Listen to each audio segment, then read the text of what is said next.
Hello, hello, hello. Welcome to this session. This is an Ask Me Anything Science Communication edition where I'm going to be answering questions that have been submitted to me as quickly and concisely as I possibly can, but it still might take quite a while because there's a lot to talk about.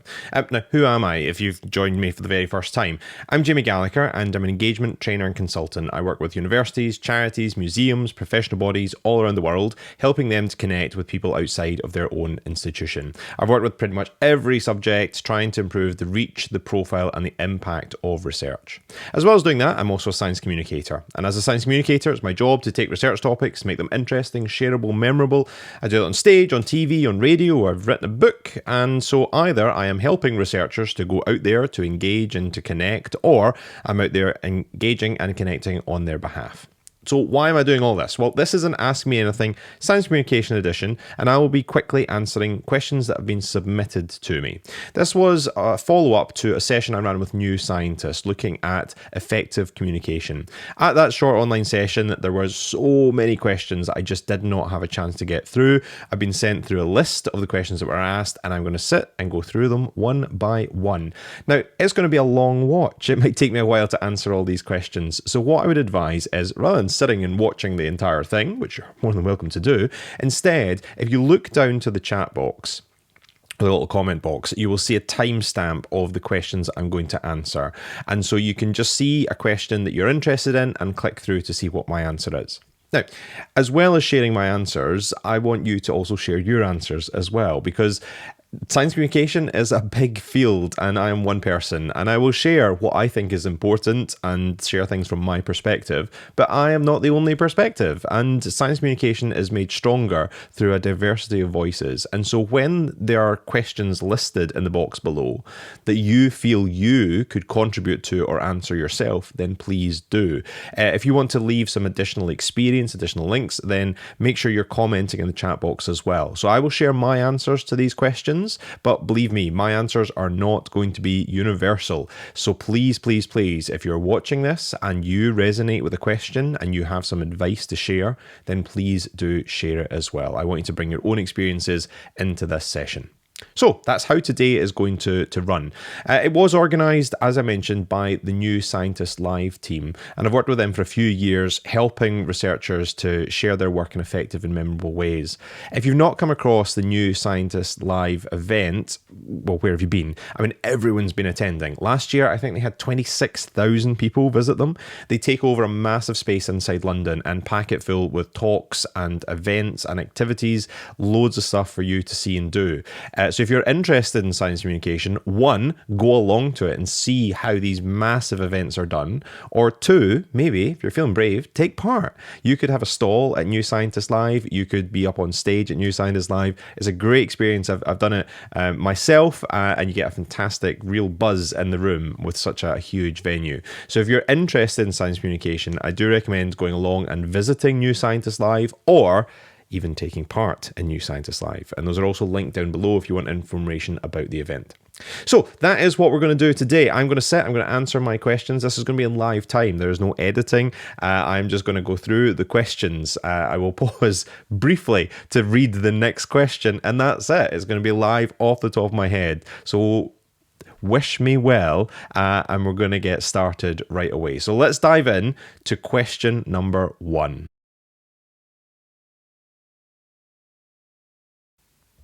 Okay, I'm going to start off with an easy one. This is an easy one for me because it's about me. How did I get started and what did I find most useful? How did I get started? Well, let me give you a potted history of me and my experience.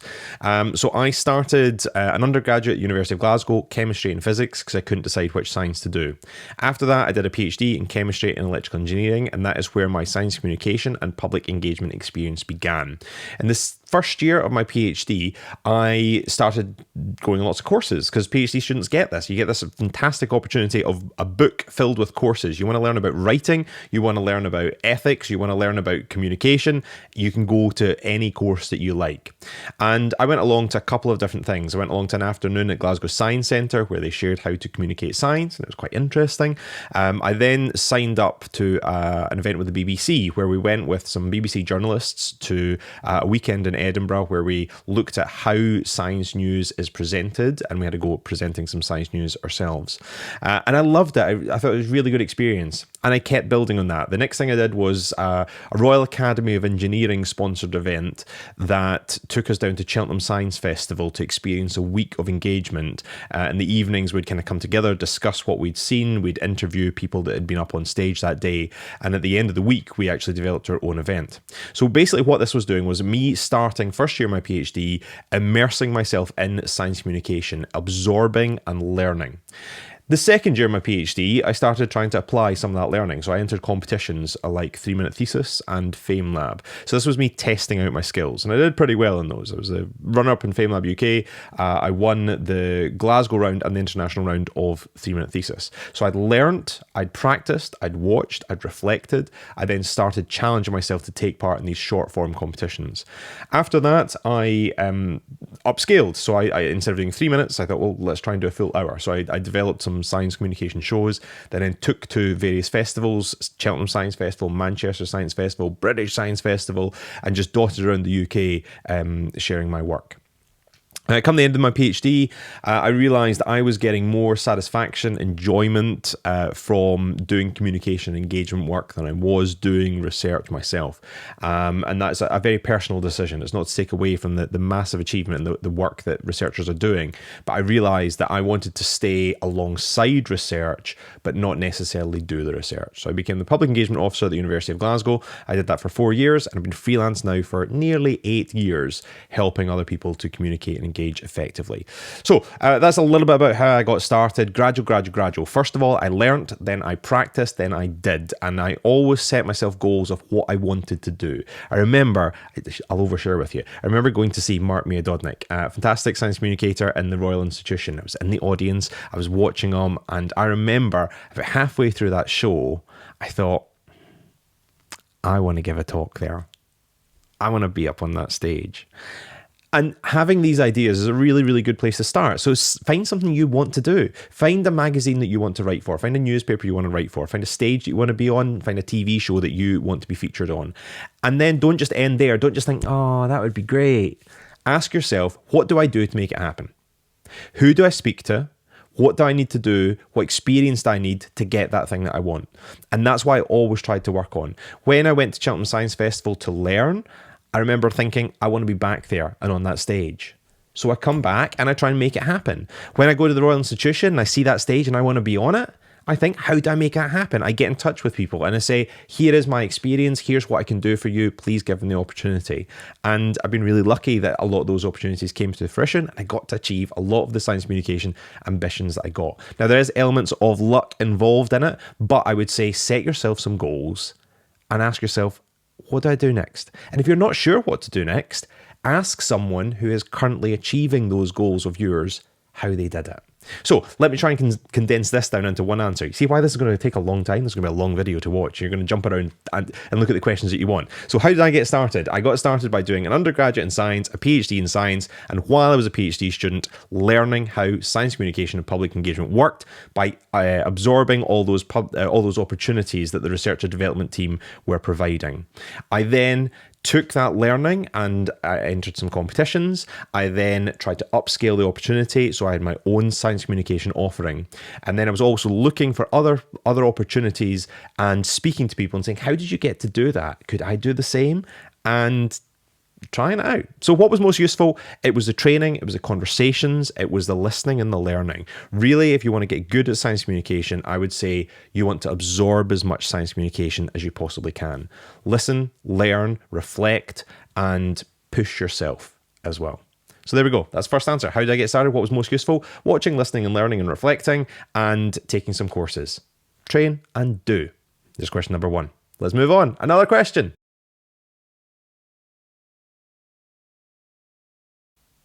Video content online. Well, let's hope this video is doing okay. The short answer is yes, video content is doing fantastically well. Platforms like TikTok and Instagram, we're seeing a massive rise in the amount of science communication that are on those platforms. And we're seeing a bit of a democratization of who is presenting the science, which I love. When science is just contained in TV shows and magazines and radio broadcasts, it's a very select group of people who get to share their messages. All of a sudden with social media, when everyone can pick up a phone, everyone can generate video content, that means that a lot more voices are able to bubble through, which is lovely to see. However, there is a downside. The social media being flooded with SciComm content is wonderful, but some of it is just fake. Some of it is misleading. I actually have an entire show dedicated to science of TikTok where I look at just that. We go through TikTok science videos and we look at, are they real, are they fake? And many of them are designed to look like effective science communication, but they are in fact just lies or scaremongering. And I try and show particularly teenagers what they want to be looking out for in terms of consuming good science content online. I noticed a few little things that I'll highlight. I noticed that a lot of the fake videos do not feature people. So they will not put their face or name associated with those videos because they're deliberately misleading you. They don't want their face associated with content should it all go a little bit wrong. So if there's no face or no name or no kind of back catalogue of that person that is presenting that content, that is a bit of a warning sign. Why can't I see them? Why don't I know who they are? And why can I not see who they are? That's a real red flag. I've also found that some of the really, really polished content can be dubious as well. And I think that's partly because when you've got a scientist, someone that kind of just loves their topic and they're talking to camera, their primary role is probably as a scientist and their secondary passion is creating content online. And so actually when I look for good science content, I will look for some of the rougher videos. I don't expect things to be absolutely perfect. If something is really slick with loads of transitions, loads of camera angles, that implies a lot of technical ability, and also little warning bells start to go off. If they're so good at editing and camera angles, is what I'm seeing accurate? So a couple of things to watch out for. If you do not know who is making the content, if you don't know what their background is, if you can't see them, if you can't name them, alarm bells. If it's really slick, really polished, also alarm bells. Is it so good that is not true? So try and name the person that you're consuming the content of, and just question everything. Even if someone is representing something fairly and accurately online, if we're talking about short form video content, you're really only getting 30 seconds, 90 seconds. It's not enough time to fully explore a scientific concept and all of the nuance associated with that. So even if you are getting good, legitimate science content, the short form video content can only ever be the starting block of what you're investigating. So watch it, absorb it, see a fascinating idea, but then read up on it more before you go and spread that, because maybe it's not true. So in short, am I seeing a fantastic rise in video content? Absolutely. But I'm also seeing a fantastic rise in fake science content. So produce good content, but be skeptical of the content you are consuming, and never let the short form video be the end of the journey. Let it be the beginning of the journey that then leads to further learning. But I do like it. I consume it, but I'm also skeptical. Best of luck finding the good stuff.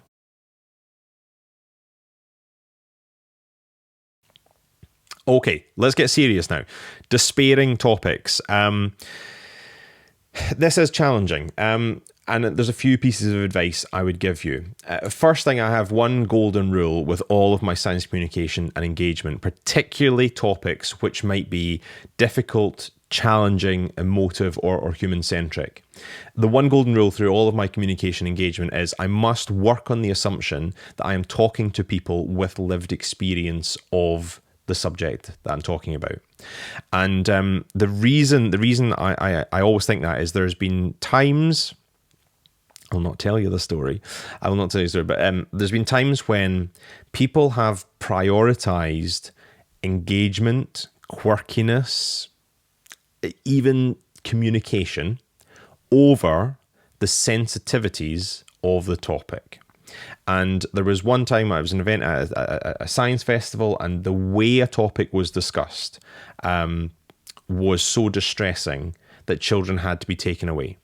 And it was because serious emotive topics, and I'll tell you the topic, it was dementia and Alzheimer's, was dealt with in a flippant, disrespectful way. And I understand how this arises. It arises because the presenter is trying to find ways to engage and connect the audience. So they know that stories, analogies, jokes, humor, enthusiasm, these are all ways of building up a little bit of interest in the topic. However, there are certain circumstances where that's just not appropriate.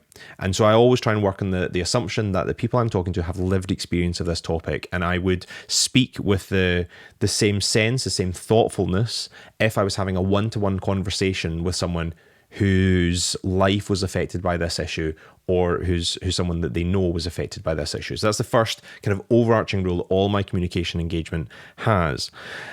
Now, for despairing topics, and that could be medical ones, but it could also be large-scale changes, climate change, pollution, habitat destruction. These are despairing topics. And I welcome others' responses, but to some extent there needs to be scope to discuss the negative. So we do have to talk very, very seriously and in a sober way about some of these big issues that humans are facing.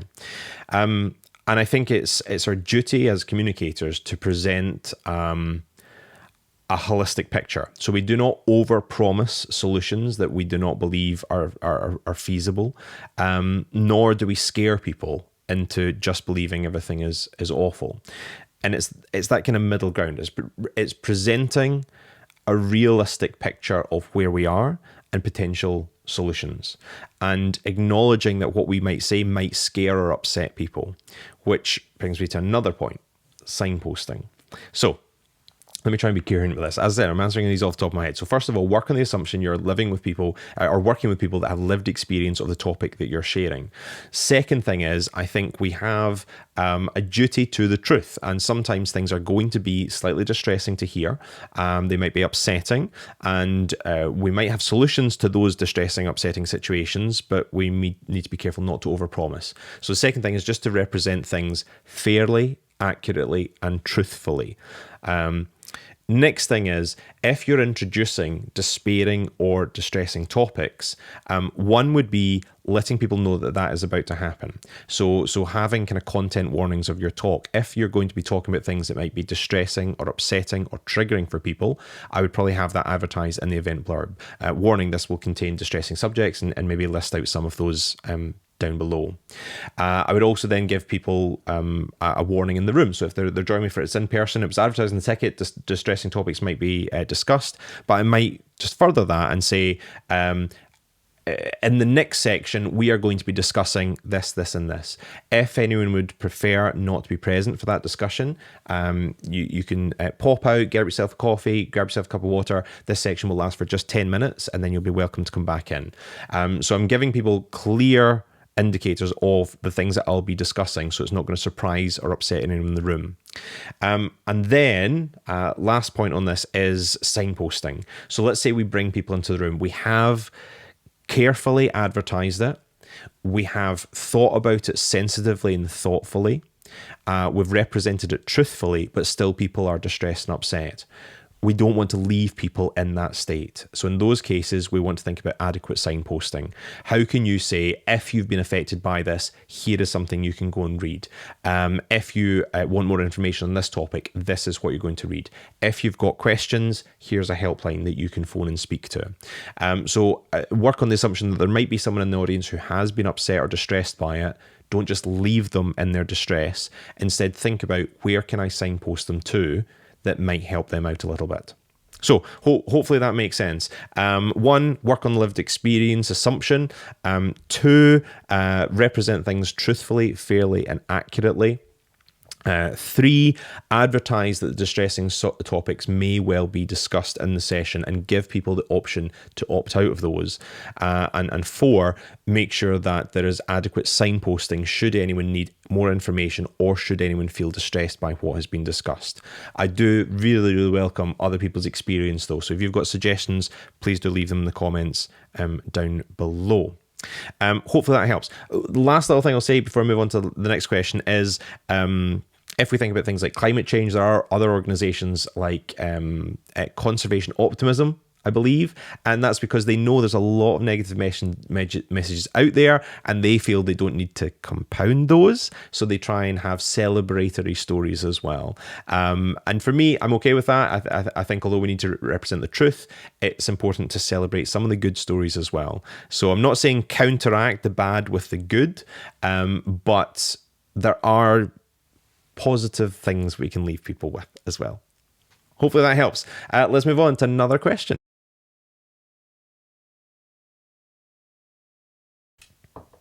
How do you work with mixed audiences? Well, most of the time, in all honesty, you are going to get a mixed audience. Let me rant on this one. Let me rant a little bit. We tend to focus on, when we think about public engagement, there's a phrase that is spoken quite a lot, far too much for my liking. You'll have heard it. It's not a new phrase. The general public. General public. Oh. Now, this is not a phrase that you'll hear out of my mouth other than there. I don't like it. I don't like it because I think it homogenizes society. I think it says that there is them and there is us and there's a herd of public that roam around universities and we can periodically go and minister to them. No, there's not. There's obviously not. You don't have a general public. When you're doing science communication, when you're doing public engagement, you're reaching specific communities. Those might be communities of place, a geographically bound community. It might be a community of demographic. You're going to reach girls aged 13 to 16. It might be a community of vocation. You're going to reach teachers, doctors, nurses. It might be a community of situation, a place that people find themselves working or living. You're going to work with homeless people. So these are specific communities. Your engagement and communication will always be made stronger by having specific target communities than having one homogeneous mass. But in most engagement settings, you're going to be hitting multiple communities at once. Let's say you do a science festival event. Now, it is open to the general public, but there are certain limiting factors. Who comes along? Well, it's probably going to be people who are interested in science and interested in that topic. That's the first thing. You might then have a demographic breakdown. Depending how it's advertised, you might have a high proportion of children, but if you have children, you're probably also going to have parents or guardians. You might have an evening session that has an open bar, so you've got adults. There are little things that are going to flavour who is in that room. But even if you say we have mainly children aged 6 to 10, along with parents, and parents are whatever age a parent of that age might be. So that is still a mixed group. Even if we separate those into two broad categories of those children and those parents and guardians, that gives us two audiences that we need to amuse simultaneously. So then we start to think, so where are we so far? We're going from general public to specific public and acknowledging that even in any event space, although we're targeting specific publics, we're going to be having multiple groups within that one session. So you say you've got 100 people. You could define that 100 people in so many different ways. So let's move on. What do you do about it? So acknowledging the fact that you're going to have different people in your audience, think about your event or any form of communication you're doing as a selection box. A selection box. Just go with me here. I'm a big fan of analogies. If you get a selection box and or a box of chocolates and you're making your way through the box of chocolates and a strawberry one, you love it. Oh, the caramel one, brilliant. Then you get a coffee one. You don't like it. I don't like coffee. I don't like coffee sweets. Now, would I take that entire box of chocolates and throw it out the window, launch it away if there's one that I didn't like? No. And it's the same for communication and events. There is within your, let's say you've got an hour with people, an hour with 100 people. You are going to create a box of chocolates. There's going to be some content in there that people are going to like and some content that people don't like. Now, if there's too much of content that people don't like, then you've got a problem. If I have 5 coffee sweets in a row, chances are I'm not going to dive in and take a 6th one. But if there's one coffee and one nice thing, I'm still going to be quite happy. You need to do this. So when you have a mixed audience, you think, okay, who might be in the room? I've got children, they're going to like this. I've got adults, they're going to like this. I've got older adults, they're going to like this. I've got maybe people that have a science background, they're going to like this. People that have never encountered this topic before, they're going to like this. And all of these are mixed together. If we just focus on one audience, they like the coffee sweets, and we give them as much coffee sweets as they like, the rest of that room are alienated. But if we give them a little bit of coffee, and then there's a strawberry one for you, and an orange one for you, and a caramel one for you, then everyone is happy. So when we have mixed audiences, which we almost always do, I think about it like a box of chocolates. There's going to be a little bit of interaction. There's going to be a little bit of questions from the audience. There's going to be a little high-level science. There's going to be a little low-level science. And we're just going to mix that all about. If there's a segment that people don't like, they don't need to worry, because there's going to be a new segment coming along in just a few minutes. So it's creating this box of chocolates. Last point on this question, start in the shallow end. There's another rule that's important here. If we're thinking about mixed levels of understanding, people do not mind hearing information that they've heard before. That is shocking to scientists. Scientists love new information. They think they do anyway. People do not mind hearing information that they've heard before. They only will mind if they don't feel there's any sense of progress. So if they feel that it's just going to be kind of base level and they're going to learn absolutely nothing new the entire time, yeah, they're going to feel a little bit flat with that. But if they feel, yeah, things are ramping up and I'm going to get somewhere at the end, they will be quite happy. So don't worry about starting in the kind of shallow end of your topic. Work on the assumption that there's very little knowledge in the room and build up quite quickly. Those experts whose knowledge was already here, they won't mind that you're starting off in the shallow end. It just makes them feel quite good. They're like, oh, I know that. I knew that. They'll be nudging their neighbour and saying, I knew that. It makes them feel quite good. And they will be happy as long as there's that sense of progress. If you get to the end of the event and they've learned absolutely nothing new, sure, they might be a little bit flat. But if you can kind of build, they'll probably be quite happy. And if I've still not convinced you that people don't mind hearing information they've heard before, answer me this. You ever watched the same TV series twice? You have, haven't you? Or a film. You know the ending. You know the Death Star explodes. You know that Frodo destroys the ring. Well, Gollum destroys the ring.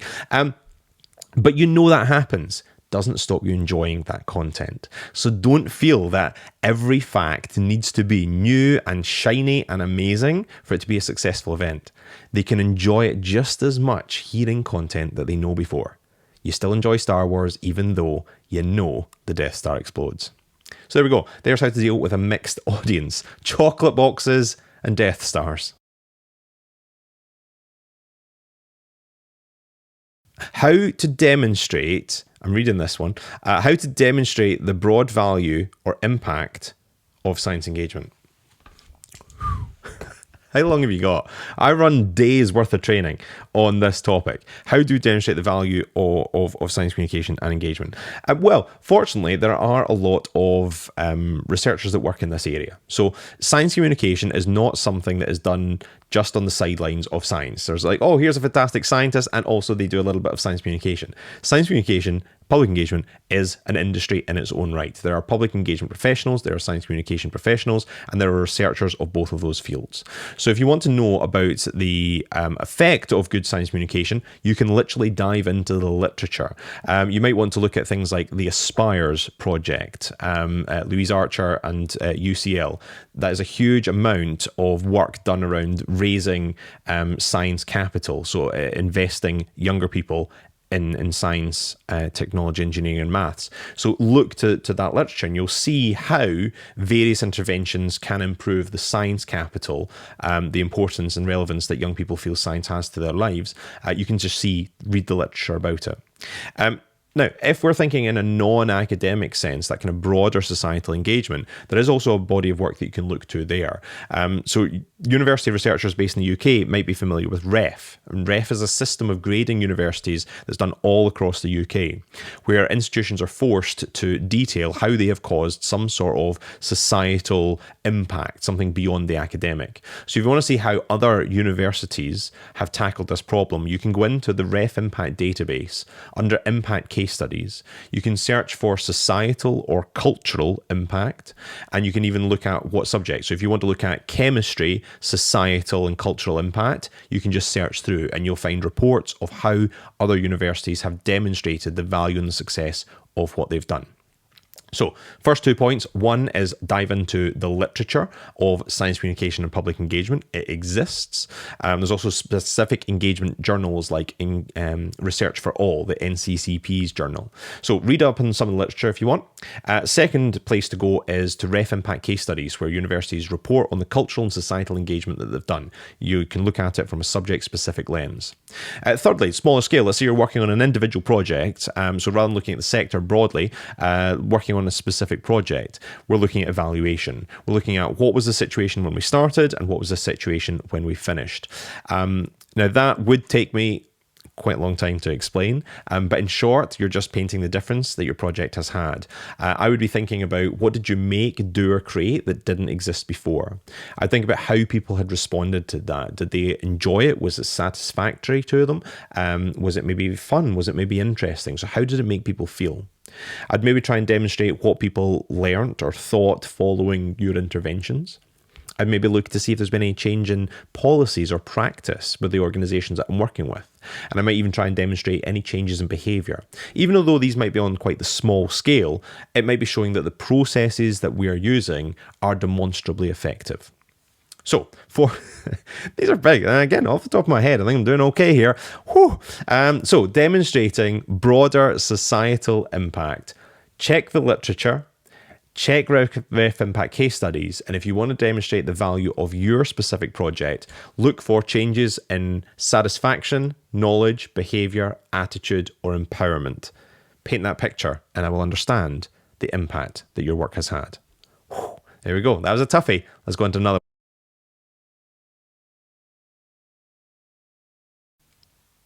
How do you encourage busy researchers? Oh, there's so many answers I could give to this. So many answers. Can I give you the blunt one? Sometimes I don't. Sometimes I'm done with it, right? Sometimes if they are not interested in engagement, then I am not going to drag them kicking and screaming to interact with the public. Because you know why? Everyone is going to have a bad experience. So if someone is too busy for science communication and engagement, I'm just going to say, okay, you go do you. That's fine. Now that's a bit of a flippant answer, and it's maybe not an answer that is open to everyone. So let's think more seriously. How do I encourage it? I encourage it by showing the broader success and the importance that the work has had. I would think about what would resonate with them. What does that busy researcher want? Does that busy researcher want a promotion? Well, I might show researchers have been promoted to full professorship through their engagement and communication work. Does that researcher want more funding from research councils? Well, I might highlight some of the research councils' priority areas, particularly around science communication and public engagement. Does that university, does that person just want a continued job at the university? Do they want to complete their P&DR? Do they want to align with the university objectives? Well, I might hit them with a university strategy and show them that the university, one of their strategic missions is to engage with wider society. So I might try and show them that there is money, there is awards, there is literally a job requirement to do communication and engagement. If that doesn't work, I might celebrate some of my successes. I might kind of say, well, I've been doing this and this is what I get out of it. And if they still are too busy to engage, I just kind of leave them to it. It's not going to be for absolutely everyone. Now, I'd love it if all researchers were out there engaging, connecting in some way, even if that was just to have an accessible summary of their work on a website. But the reality is, not all of them are suitable for engagement and communication. There are some researchers which I would not want to let loose on the public because they're not going to necessarily represent their topic in a fantastic way or in a fantastic light. And that is not to take away from the achievement of the academic work that they're doing. It's just that their skills do not lie in communication with non-specialists, and I'm kind of okay with that. I'm not saying I'm okay with problematic behavior. Doesn't like that's not it. There's red lines. I'm just saying that I'm okay with people who are maybe not great at communication with non-specialists, and they exist. I don't want everyone to have to learn. So let me try and condense that down into a couple of sentences. How would I encourage busy researchers?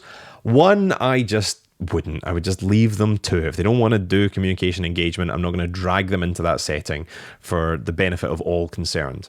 But if I did have a remit to do that, if I was working centrally as I used to, and I had to embed a culture of engagement across my institution, I would show that people are promoted to professorship on the basis of their communication engagement. I would show them that research councils are actively encouraging them. I would show that the university mission says that we should be engaging and connecting. And I might ask them to reflect on how they are aligning themselves with university and research councils' priorities if they are too busy to do some of the strategic important routes that they want. So that's how I would do it. Hope that helps.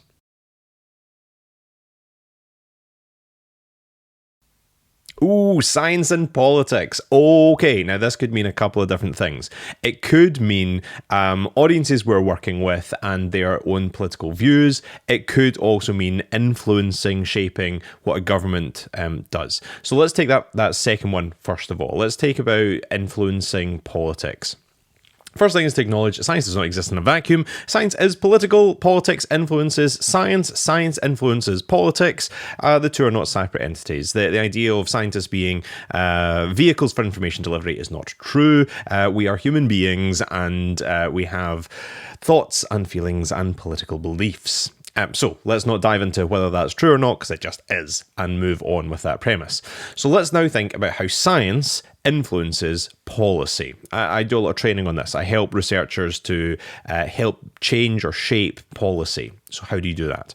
First thing is, there is a degree of scrutiny involved. So I want scientists watching closely what political decisions are being taken. For example, if you're based in the UK, we have the King's Speech every year. That will set forward the legislative agenda, and scientists need to pay close attention to that. What is likely to come up within the next parliamentary term? And this is when you start preparing to scrutinise or to offer evidence. In terms of scrutiny, how does a scientist scrutinise the government? Well, there's a few different ways. One of the best ways that I would recommend is that you submit questions to Parliament. So all governmental ministers will have their own question time, and where questions are asked in the chamber, but most questions are actually submitted written. So you can get a question submitted by writing out a question, going to your local MP and asking them to submit it to the minister. Why do you go about submitting questions to ministers? Well, one, it's a way of scrutinising what the government are doing. So you're asking them to write down in black and white what they're doing or why they're doing or how long they're going to take doing something. So you're forcing the government to set forward their position. It could also just be used for information gathering exercise. What is a government doing? What is a sensible decision? And where are things? So you might use it to scrutinise, to force them to say what they're doing or what they're not doing. You might do it in order to just find out what they are doing. So to get a question submitted, you're going to get yourself familiar with questions and the way that they are formatted. You can then write a question yourself, go to your local MP and ask if they would be willing to submit it. So in a nutshell, that's the first thing. So increasing the amount of scrutiny on a government. Next thing is being part of influencing and shaping or changing policy. And I want scientists to be contributing to the decision-making process. That might be asking your politician how they're going to vote on a particular issue, or giving your politician relevant information before a particular issue comes before Parliament.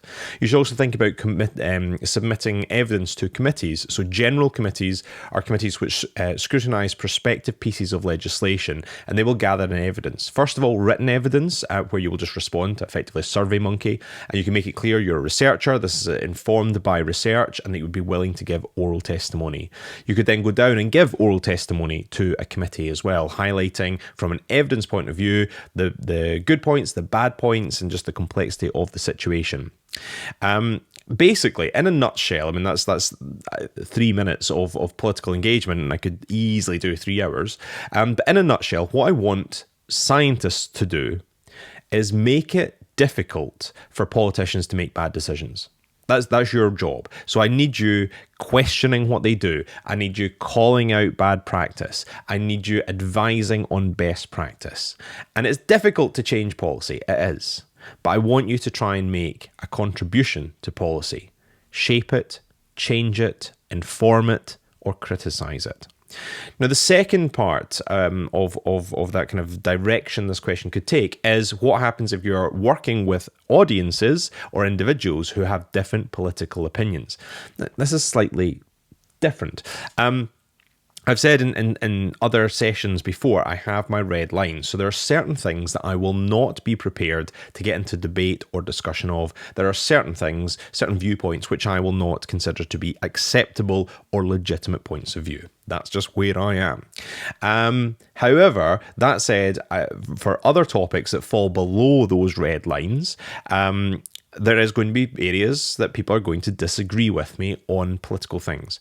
In a public engagement scenario, in a science communication scenario, in a work capacity, I would say that I'm not there to argue too much. Now, I certainly will put forward my point of view, but I would not be in those settings to argue with people. And if it was a personal thing, it may be a different case. But if I'm there in a work capacity and people have differing political opinions, which fall below my red lines, my cutoff lines, then I might listen to them. That's what I would probably do. I'd listen to those. Why do they think that? That's really important. That's not something I would suggest. This is what I think is the best alternative. But I'd be very, very wary of getting into an antagonistic argument. The reason I'd be wary of getting into that argument is that's not going to win people over to my side. And if you've worked with politicians, they will know when to cut their losses. They will not stand on the doorstep and argue. If you don't want to vote for them or their party, you don't support their party's policies, they'll just kind of go, thanks very much, bye-bye. They will not spend time with you. So what I would say is, if politics influencing, that's a separate thing. Audiences or individuals who have differing political opinions. First of all, are they saying completely inappropriate, offensive, things that just I do not deem acceptable? If they are, I'm not willing to engage with them. I will say I do not agree with that. That's what I think is important, and that this conversation is not going to be productive. That's if they're above my red line. Now, if they're just below and they have a slightly different political opinion with me, I would probably listen and ask them why they think that. I would gently suggest that I disagree and that this is why I disagree, but I would not be willing to get into arguments. And if I felt it was straying into argument territory, I would probably just say to them, I understand it's a complex situation. I'm sorry you don't agree with me, but in the interest of time, we're going to have to move on from this topic now. Or some way. I'd pull the escape cord. I just don't want to be in a work scenario arguing with people, because I'm not going to win them over. That's not going to happen. Nor am I going to leave a good impression of me or of my work in any way, shape or form. So, complex one. There's a spectrum. There's things I will not debate, I will not discuss, because it will not be, for me, it's not acceptable to debate those. And I would say, no, I don't agree. I'm sorry, this is not something that's up for debate. For those grey areas, those kind of low-level political decisions that we might not agree in, I might ask them about things, I might suggest my point of view, but I would be very, very wary of getting into arguments about it. If you're thinking larger things, so let's say we're engaging with someone who denies climate change exists, I would be aware that I'm unlikely to convince them in a few minutes to change their mind. So I probably would spend that time asking them about their beliefs. Why do they think that? Where is it they're currently getting their information? Could that source of information have any bias installed in it? And so it's just about thinking, where are you getting your information? Why do you form this belief? My goal will not be to change their belief, because I think that's too big in a single setting. My goal will maybe to get them to, one, trust me, trust the scientist as a source of information, and two, maybe get them to start questioning some of their beliefs. You can think about it as a spectrum. There is kind of like, let's say, the climate denier end of things, and then there is the sensible end of things. And people might be on a spectrum there. So let's say they're down at this end. They're kind of pretty much a climate denier, but they do believe the Earth is round, that kind of thing. I am not going to get them in one leap to, oh yeah, climate change exists and this is a terrible thing. I'm not going to try that, because it's not going to work. But what I might do is I might try and shift them from here to here a little bit. So maybe just ask them to ask themselves some questions, or what might be possible, what might not be possible. So don't try and do too much in one go. That's my main advice. There was lots of points in there. Hopefully that makes sense. Hopefully there were some good points in there. So there we go. Political engagement. Make sure you're scrutinising and advising policy at the governmental level. And on an individual level, make sure you're listening and nudging.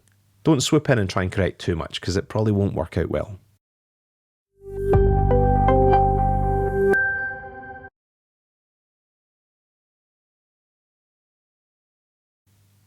Which feeds into my next question. Basically, you can rewatch the answer to the last question if you're interested in this. Audiences that disagree with you. So the last question was on political decisions, and most of the advice will hold true. People I disagree with. Well, there's plenty. Again, in a work scenario, I said this in the previous question, in a work scenario, I'm not there to argue. Arguments never come across well. So let's say I'm engaging with an anti-vaxxer. All right, so someone is the chair of the local anti-vax group. Now, I disagree with that stance. I think it's problematic. I think it could lead to damaging behaviours and damaging situations for lots of people in future. I disagree with that opinion. Now, if I swoop in to this person who's the chair of the anti-vax group and I say, you are an idiot, you are wrong, look at this fact, look at this figure, I am right, you are dumb, I am smart, here is what you must learn. How do you think that's going to go, right? They are going to hate me even more. I walk into that room as the enemy and I compound every single part of that. They hate me. They distrust me. I am trying to teach them and treat them as stupid. It doesn't work. So when I engage someone and it's painful, it is utterly, utterly painful. What I do when I have someone that I fundamentally disagree with, I say, okay, why do you think that? Why are they bad? And how did you learn about this? And why do you think that's not like mainstream? Why do we not teach that? Okay. And all I'm going to do is I'm just going to listen. Because this is step one. I mentioned the last question. There's a spectrum. There is kind of my opinion and their opinion. And I can't get them to leap from their world into mine. It can't happen, not in one go. So what I do is I nudge. I start asking them questions. What I'm trying to do is I'm trying to build up trust. I'm trying to say I'm someone you can actually have a productive conversation with. I'm not going to tell you you're stupid. I'm not going to criticize you. I'm just going to listen to you. And if I can build that trust, maybe I can get to the place where they might start questioning their own thoughts and their own beliefs. If I can do that in one or two goes, I'll be really proud of myself, because you can't get someone to leap from absolute opposed to absolute support in 30 seconds. But maybe you can build a little bit of trust. Maybe you can get them to question a couple of their beliefs. Maybe you can get them to understand that maybe research isn't quite as bad as they thought it would be. And gradually, political parties do this the same way as well.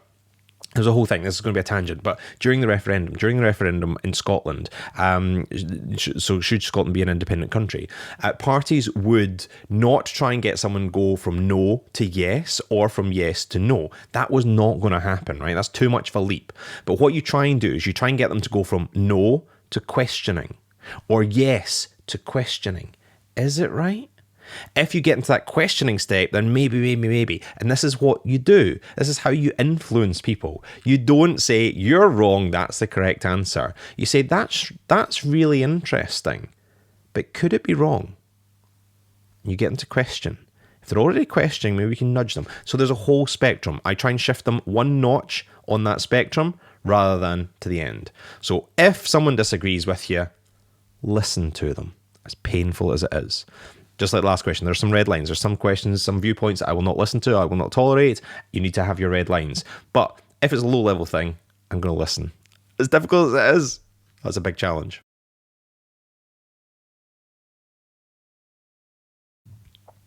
Oh, impact. Now, I love the word impact. When we say the word impact, we're looking at changes and benefits outside of academia. That's the way that UK research and innovation define impact. Changes or benefits outside of the academic world. Short term, medium term, long term. Difficult to do. So let me try in a couple of minutes. Again, I have literally whole day sessions on how to demonstrate impact. Let's try and do it in a few seconds. So what would I be looking for? Let's define short, medium and long term. In terms of monitoring and evaluation, short term, I would be considering the moment following the interaction. Medium term, I would be maybe looking a week to a month following an interaction. And long term, I'd be looking 3 to 6 months following an interaction. How do I monitor change over that length of time? Well, when I first interact with people or a moment after the interaction, I might be asking them immediate thoughts and impressions. Do they want to pledge to do something? Do they feel good about this session? Are they interested in learning more? Little questions that show I have built up a positive relationship. People feel more confident about the topic. People are more interested in the topic and they have full intent to pursue it beyond the scope of the session. That's pretty good. Then maybe in 2 weeks' time, 2 weeks, 3 weeks' time, I follow up. Did they do any of the things that they suggested? Have they read up on it a little bit more? Have they signed up to any events? Have they come back to one of my events? I'd be looking for any medium-term lasting effects that show that they are currently reading, still thinking of, currently acting on, seeking out new information. So I created those positive things. That positive relationship has lasted for at least a few weeks. If we get into the realms of 3 to 6 months, normally things would be considered kind of normalized by those points, and we would be accepting that as a relatively long-term change. So if after 3 to 6 months, someone had signed up to a course, if someone had repeatedly attended a particular event, if people still retained the information that I'd given them, if people were using that information that I'd given them, then I would be pretty happy that I'd established or fostered a relatively long-term change. So first thing is having these windows where we might try and capture information from people. Short-term, immediately following interaction. Medium-term, a few weeks following the interaction. Longer-term, 3 to 6 months following the event. I mean, you could go longer than that. You could go longer than that. But I think if you were demonstrating that 6 months after something, I would still consider that to be relatively long-term in a public engagement type setting. Now, how you capture that information? Well, there's lots of different ways. You can be doing on the day, voting on something, Mentimeters, in-person interviews. The longer term follow-up, normally these things are done by survey, so you're emailing things out. But you could also decide, well, actually, we're going to try and bring you back in 3 weeks' time, and we're going to do a focus group. Or we're going to come back to you in 6 months' time and do a focus group. Now, focus groups are great ways of getting really, really rich data, but they are a big burden on your participants. And so if you are planning to do a focus group, I would be paying people for their time as well. So in some way, recognizing and rewarding the time that they're going to give up. So short, medium, and long. First of all, define the time periods you're talking about. Then get a snapshot of how people are thinking, what they know, and how they're feeling at each of those three. And see if there is any kind of consistency. There will likely be a bit of a tail off, and that's okay. But what is changing over the course of those 6 months? In a few minutes, that's my advice. But as I said, easily I could spend an entire day answering that question. It's a biggie.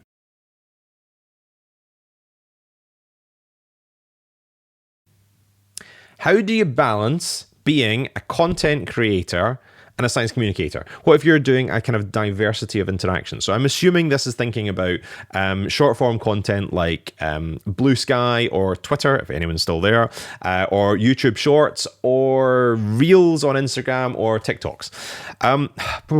Now, so many answers I could give to all of these questions. I would say, from my experience, the internet does not terribly love diversity of thought.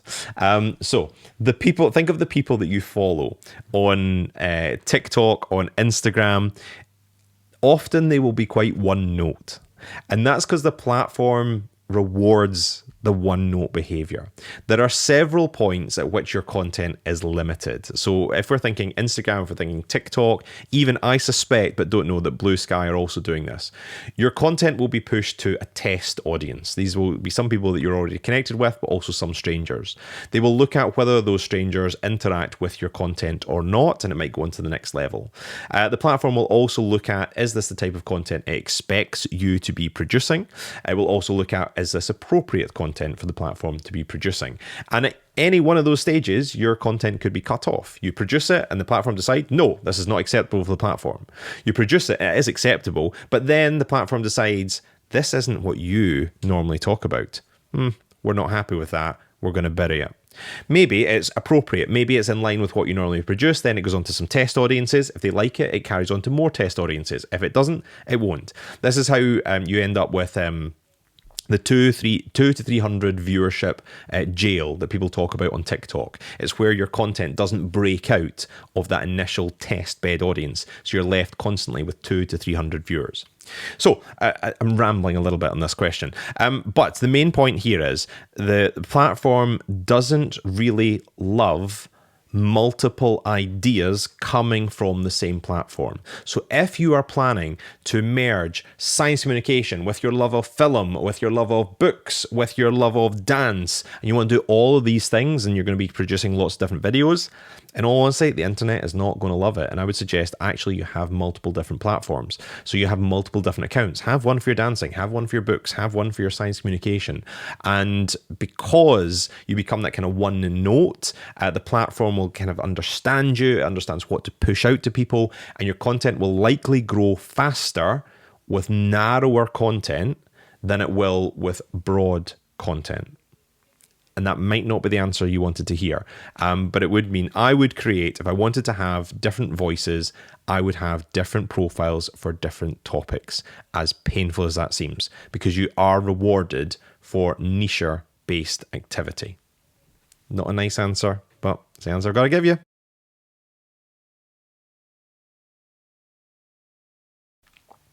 Skills for beginners. I'll give you what I think is the most important one. Listen. Listen. And when I say listen, I'm talking about listening to the people that you are going to be engaging with. So the communities. So if you're doing a tabletop activity, if you're speaking to an audience, if you're just literally talking to people in a cafe, listen to what they think and what they say. One of the best pieces of information you will get is what questions they have. Because if people are curious about something, they're going to ask questions about it. If they're curious about it, you should be talking about it. This is the way I learn my communication. I start talking about a topic and I listen to what people ask. What are they interested in? That's my little test audience. Then, once I've found out what they're interested in, what they tend to ask questions about, I then produce new communication starting with what they will typically ask about, because I know that's their primary interest. So that's how I'm going to hook them in. Let me give you an example. My PhD was on thermoelectrics, wearable electronic devices that can harvest body heat to generate electricity. Now, when I first started talking about these topics, I would have a little tabletop activity in my local science centre, and I would say, "Hello, I'm Jamie, a researcher, and can I show you some of the materials that I'm making in the lab?" Right? No one cared. I barely cared myself. But I noticed that the few people who did care, they liked to know about the applications. So they didn't really care it was made of bismuth telluride. They didn't care it was a semiconductor material that had thermoelectric properties at room temperature. They wanted to know, could they power their iPhone just with their body heat? That's a good question. The answer is no. The answer is no. But it's a good and interesting question. Now, multiple people asked questions like that. So the next time I go to the Science Centre, instead of saying, "Hello, I'm Jamie, can I show you the materials I make in the lab?" I'm going to say, "Hello, I'm Jamie, a scientist, and I've got a question for you. Do you think you could power your phone just using your body heat?" All of a sudden, people are more interested. More people start engaging with my content. So the best skill for a beginner in science communication, listen. There's a second part to listening. Listen not only to the people you're engaging and connecting with, listen to other science communicators. Listen to lots of them. Listen to podcasts, watch TV shows, read magazines, read books, and don't just stick to the ones you like. Engage with people that you don't really share their points of view. Consume their ideas as well. Because I've learned a lot, overshare, I've learned a lot from watching people who I really dislike. I'll watch them and I think, "Oh God, your content is so painfully bad." But that gives me an important lesson because it tells me what I should not be doing. So watch other people. Watch a huge array of other people. Don't just stick to styles that match yours. Don't just stick to points of view that match yours. Consume a diversity of content. Work out why you like some of it and learn from that. Work out why you don't like other pieces of it and learn even more from that. So the most important skill for a beginner in science communication is to listen. Listen to people and what they ask. Listen to other science communicators and what they do. Critically analysing all of it. Listen.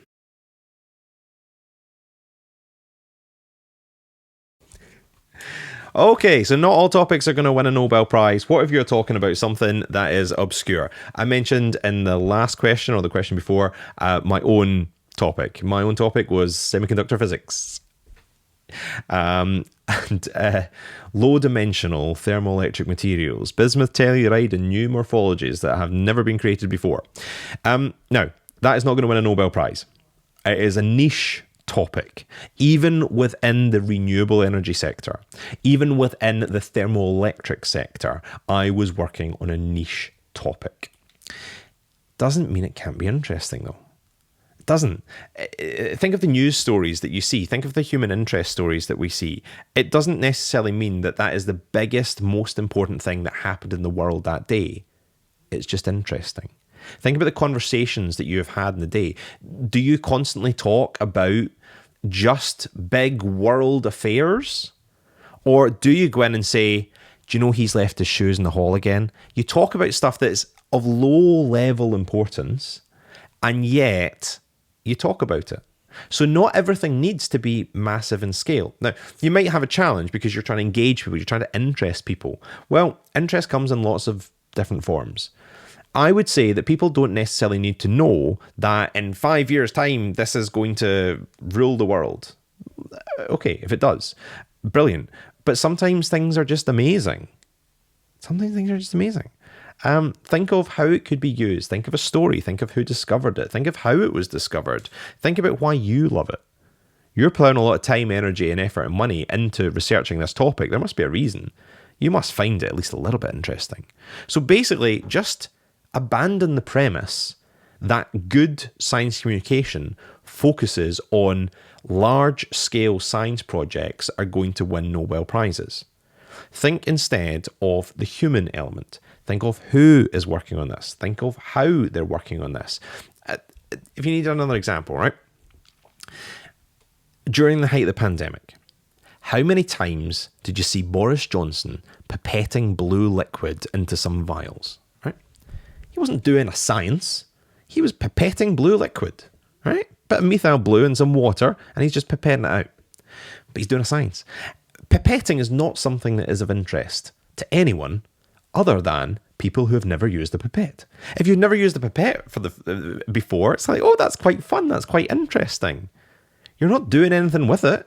You're not literally saving people's lives by doing that. You're doing something new and interesting for the very first time. So no one someone probably did win a Nobel Prize using pipettes, but just pipetting liquid into vials does not win you a Nobel Prize. Doesn't make it any less interesting if you've never done it before. So basically, abandon the premise that Nobel Prize winning research is inherently the most interesting and most important for science communication. Instead, think about human elements. Who discovered it? How did they discover it? Why do you find it interesting? And how is it done? Pipetting is fun, unless you do it for work. It doesn't win a Nobel Prize, but it's something new, something interesting, and these are the ways we start. This is how we start effective science communication. So get them pipetting, get them drawing, get them looking through microscopes. Sure, you're not going to win a Nobel Prize for looking at an onion cell under a microscope. It doesn't make it any less cool.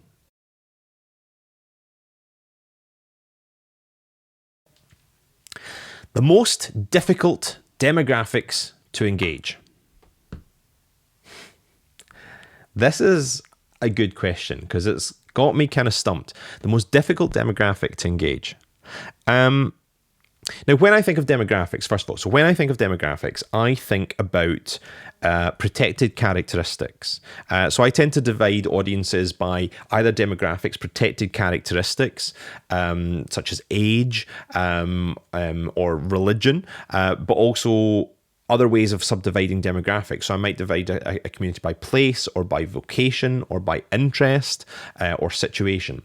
So when I hear specifically the word demographics, I'm thinking of protected characteristics. So I'm thinking of working with different age ranges, working with girls, working with retired people. These are demographic based groups for me, opposed to geographically bound communities, opposed to people who hold a particular type of view. So I'll try and answer that question first of all. If I'm thinking protected characteristics, the most challenging group to engage with.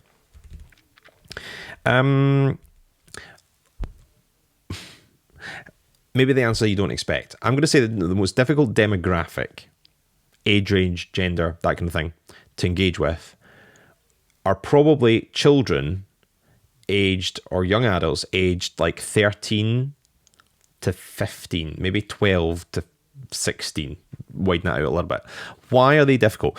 They're seen as an easy group to engage with. And I'll tell you why people think they're easy to engage with. Because they're captive.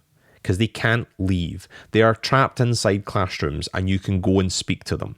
So in theory, they are easy because they are logistically easy to speak to.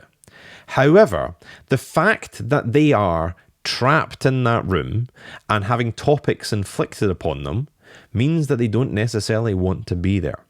If I do an event at a science festival, people buy tickets to come and see me, which is lovely. By the way, thanks. If you come along and buy tickets to see me, I'm delighted. Thank you so much for that. But it means you made a conscious choice to be in that room. You want to be in that space with me, so probably you're going to leave quite happy. With a school, with children aged 12 to 16, they might not want to be in that space, and yet they can't leave. So they're immediately frustrated.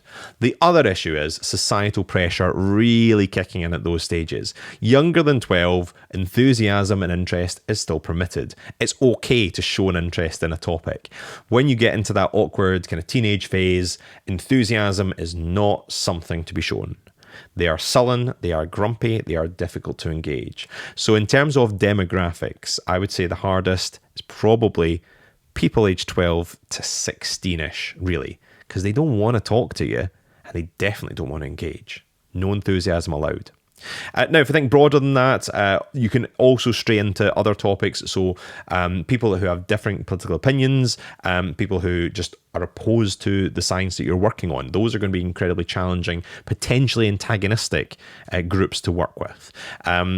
I class those slightly separately from demographics, as I've tried to explain earlier. Any particular difficult ones there? I mean, just anyone that disagrees with you. That's the second answer. Second answer, ignoring the protected characteristics. Anyone that fundamentally disagrees with what you're doing, that is going to be a difficult audience to engage with. So it's I would say age and then it's viewpoints.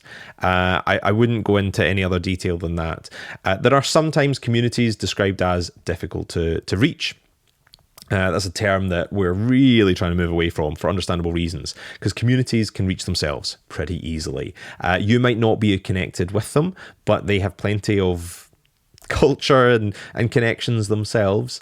It's just that you might not be connected with them. So maybe there are some communities that you might find challenging to reach, but often that's because the university have built up walls around themselves to deliberately and historically exclude those particular groups from accessing the university spaces.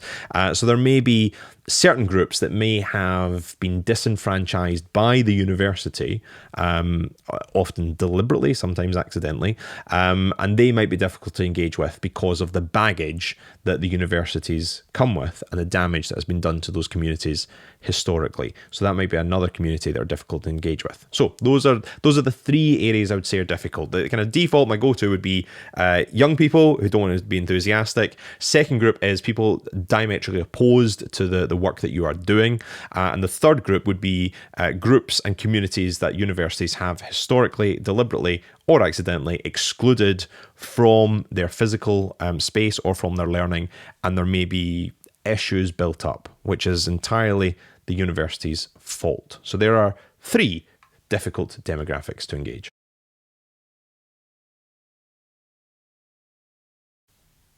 How to catch attention as a speaker. Well, I do a lot of public engagement training, and a big part of that is how to talk to people. And so I've got lots of opinions. I'm laughing away because it's like, how far do I go down this rabbit hole? How to catch attention as a speaker. Let me do one rant, okay?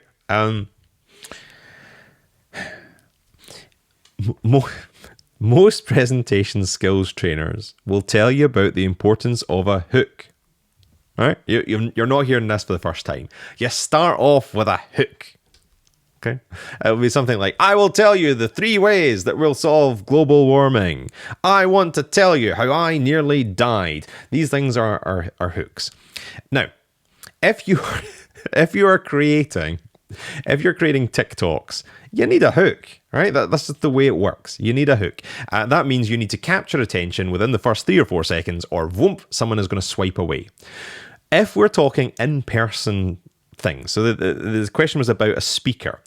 So if we're thinking in person, here's something that they're not going to tell you. You don't need a hook. You don't need one. Now, you can have a hook. I'm not objecting to you including one, but you don't need one. And I'll tell you why you don't need one. Everyone seems to miss this out. You are the hook. You are the hook. The hook is not the claim that you are making. Every time a new speaker appears at the front, every time we hear a new voice, that is the hook. It's a new person. It's a new accent. It's a new face to listen to. That is the hook. So if I use hooks for my work, I will at points. I'll try and interest people. I'll never waste the hook in the first couple of minutes because I'm the hook. It's a new voice. It's a new face. That's what makes them pay attention. Once they're bored of my face and once they're used to my accent, then maybe I introduce a hook. Because the world is not TikTok. People will not leave the room if you have not grasped their attention in the first 10 seconds. You are the attention grabber in the first 10 seconds. Leave the hook for a little bit later. Now, I'm digressing away from so many people will disagree with me on that, but there we have it. If you're TikTok, you need a hook. If you're not, you don't, because you're a hook. Anyway, other way, catch attention as a speaker. The most important thing is change. That's what we need. We need change because it is difficult to focus on something that is not changing for a very long period of time. Humans like change. And that means, as a speaker, the best thing you can do to capture attention is to change what people are paying attention to. That means I wouldn't talk for longer than, say, 10 minutes. Talk for 10 minutes at most, and then you must do something different. That could be introduce another speaker. It could be we're going to show a video. It could be we're going to do a Mentimeter. It could be that we're going to do a demo. We're going to play a game. We're going to stand up. We're going to leave the room. It doesn't matter almost what you do. It's having that change because people are joining your session and they will start off quite positively. New face, new name. No hook required. And they're kind of like, oh, okay, what's this? And gradually, as they get used to you, they're going to slip into a sleepy, more passive engagement mode. And then you're going to do something to wake them back up. So we join the call. Blah, blah, blah, blah, blah, blah, blah, blah, blah, blah. Now I'd like to ask you a question. I'd like you to respond to this Mentimeter in the chat box. And then we're just going to discuss some of the answers that you gave me. Blah, blah, blah, blah, blah. Now I'd like to do a little game with you. What I'd like you to do is connect to this and da, da, da. So every 10 minutes, I'm deploying a different technique to boost active engagement. And if your goal is to keep and hold people's attention, that is the most important thing you can do. Introduce variety. There we go. Simple answer, hopefully, to a complex question.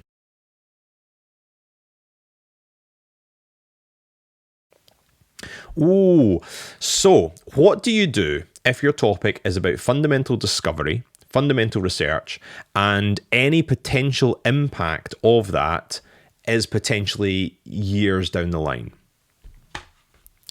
Well, can I tell you a story? Well, I can't tell you a story because you can't answer. Let me tell you a story. I have a great way of aggravating senior academics. So universities bring me in to specifically do that. I think just because they get fed up with them. So they bring me in. Anyway, I'm brought in to a lot of meetings with senior researchers. And I want to tell you about one meeting I had with a senior researcher. They'd just been awarded £13 million from a research council with a caveat. The research council were happy with the science, but they were not happy with the impact plan. So how were they going to do this fundamental science and then cause some sort of real world change or benefit? So in steps me to help them articulate the potential impact of this project. However, there was a problem. This is fundamental science. And when I met the guy, I said to him, first of all, I said, tell me why you're doing this. Why are you doing this research? And he said, I want to know how this molecule interacts. I was like, okay, right. But why? Like, what difference does, if you understand, like, what difference does that make? And he had a big long sigh. He went, oh. I mean, what you need to understand is this is fundamental science. This is not about developing a spin-out company. No one is going to use this. It's not going to develop into an industry. No one's going to cure cancer because of this. This is fundamental research. I've spent my entire career trying to work out how this molecule interacts. This grant will finally allow me to work it out for good. Tough. I'm sorry, but tough. £13 million of taxpayers' money because you are curious. Absolutely not, mate. You don't get that. You don't get £13 million because you are curious. I didn't say that to him because that would have been too far. but I realised I was onto a loser. So he sees no fundamental overarching purpose to his work. Okay, let's put that in a box for 1 minute. I asked him another question. I said, will you publish any papers? He didn't like that. He said, yes, I will publish papers. I said, will anyone read the papers? Yes, people will read the papers. Who will read the papers? Other researchers will read the papers. I said, well, why? Why do they want to read about your research? And he says, because they're going to use it in their own research. They want a fundamental understanding of how this molecule interacts. And I said, okay, well, what do they work on then? And he said, chronic pain management. And I said, so if you do this work and you understand how this molecule interacts, other researchers will use this information as a clearer basis for their own research into treating chronic pain. And he said, yes. You see, it's there. So if he gets this money, if we put £13 million of investment into this and we have a better fundamental understanding of the research, then other researchers will be able to use that information, and other researchers will use that information, and other researchers will use that information to eventually develop better treatments to treat chronic pain. Sometimes you need to step quite far back from your own research to see what it might lead to. It's not that every single experiment is going to lead to a spin-out company. Not every single experiment is going to treat a tangible, real-world benefit or change. But that research will be used. Other people will listen and learn from that, and they will go on to use that information, and other people will use that information, and other people, so eventually there probably will be some sort of real-world change or benefit. So what you think about is, what problem are you investigating? What issue is it? What do we not know, or what do we not understand? What can we not do? And what do we hope to be able to do? So if you are able to get this fundamental understanding, who might use this? So we can move on more positively. So it's not about saying fundamental research equals spin-out company or better treatment. It's saying this fundamental research is looking into an area that's been long neglected. We do not understand how this works. And if we can work out the fundamentals of how this happens, then maybe we can use that to build better treatments, to build, develop, and pursue new research avenues. Having a fundamental understanding allows us a solid bedrock to increase our understanding of this topic, and this topic. So think about it not as research question answered, solution, end of journey. It's, if we know this, we can then do this, and this, and this, and so on. So try and work out how that fundamental research fits into the research ecosystem, answering questions that have never been answered before, giving us better fundamental understanding of particular topics, and giving the next generation of researchers a solid basis to build on. That is how we work with fundamental research.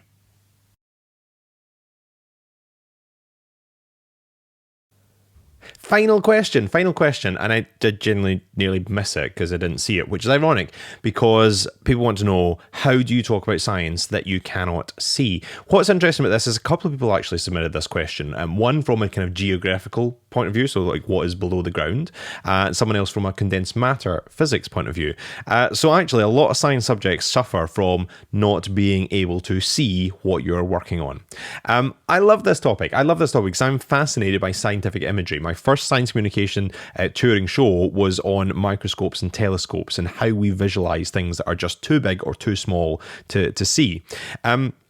The first thing I would say is that just because we can't see something with our eyes doesn't mean that we can't visualize it.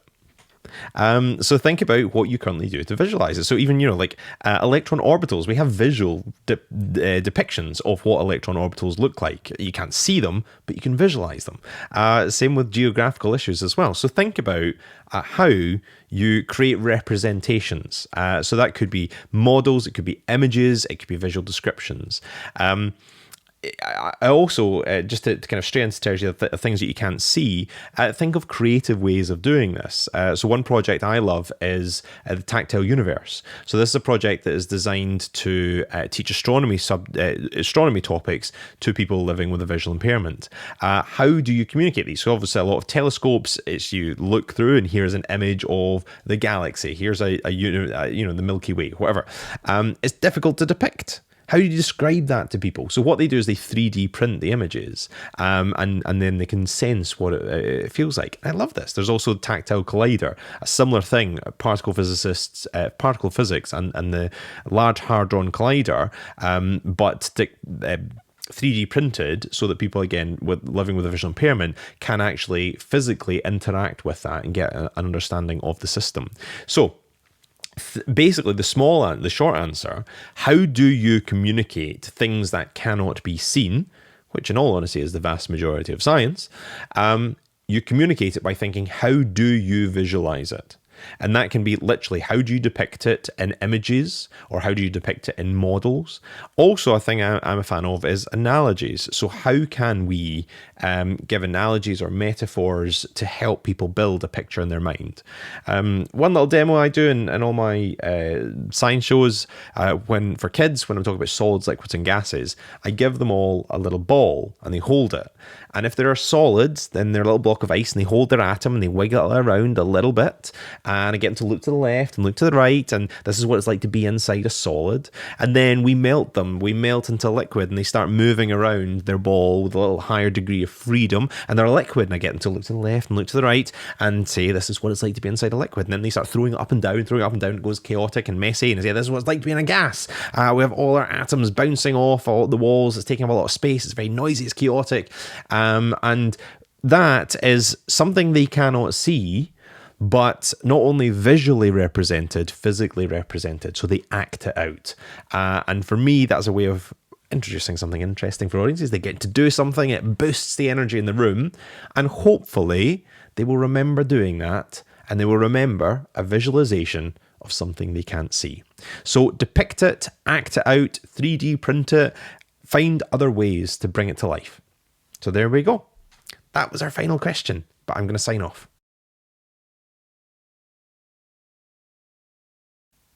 Whew, you've reached the end or skipped to the end. One of the two. Either way, this is the end. There's an hour and a half of content here for you. I've answered as many questions as I really have the capacity to do. I think I've rattled through about 20 of them. So hopefully you find some interesting content in here. As I said, this is unscripted, off the cuff, read question, give answer, so it's initial thoughts. And I welcome your thoughts as well. So if you have answers to these questions, then do drop them down below. So let's say which question you're answering and offer some advice. I would really, really welcome to hear other people's thoughts and experience and advice. Just as I said at the start, I have worked in engagement for over a decade now, and I guess I've got a lot of experience. I've seen a lot of things, but my experience and my knowledge is absolutely not universal. This is a sector which continues to grow and thrive on the experience of other people. So although I've shared my thoughts, my opinions, they are by no means universal, and I welcome a diversity of thought to approach any of these difficult questions that I have been posed. But if you enjoyed it, you liked it, thank you very much for coming along on this little journey with me. And how much of it did you watch? Don't tell me. But hopefully there's some interest there. Skip through the questions to find the ones that you want. Find me all over the internet. So if you have remaining questions that I have not answered, or if I brought up things that you want a little bit more information on, then you can feel free to contact me on any one of those platforms. I am sure there will be another Ask Me Anything science communication recording at some point in the future, if nothing else, next year, when we do another New Scientist Live event. So check out that event as well. But if you've got any questions, let me know. Thank you so much for joining me, and goodbye.